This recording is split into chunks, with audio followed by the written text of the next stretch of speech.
Today we will look at the use of first, second, and third person point of view in English. First person is written from the speaker's point of view.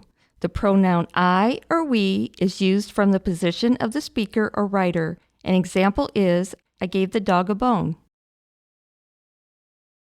Second person text tells what you have done or ought to do. For example, you gave the dog a bone. Third person is told from the perspective of someone outside of the story.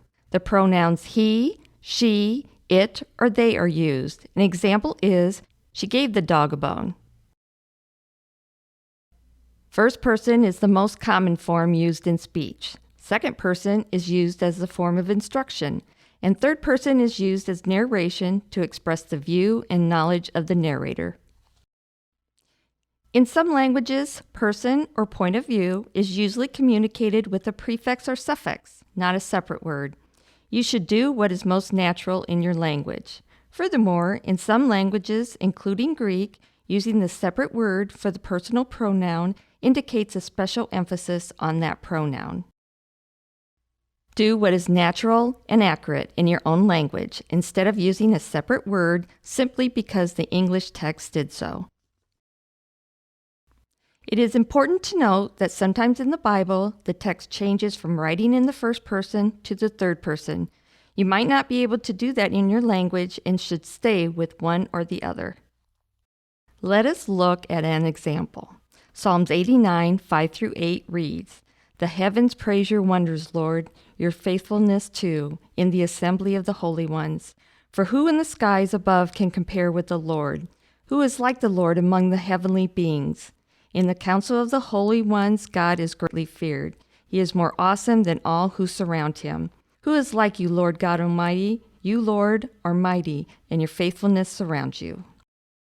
Do you see how it changes back and forth from addressing God directly, you, to talking about him in the third person, he? Many of the Psalms do this. Let us look at another example. In Job chapter 40, verse 6-9, God speaks, first calling himself I, then referring to himself in the third person. Then the Lord spoke to Job out of the storm. "Brace yourself like a man. I will question you, and you shall answer me.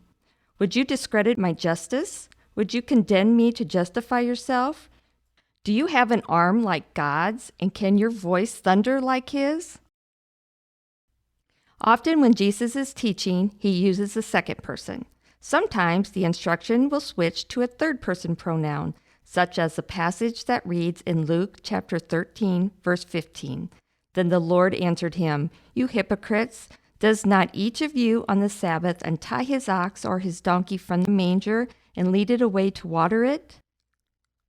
In those cases, some languages might need to say you to keep the meaning clear. Remember to do what is most natural in your own language.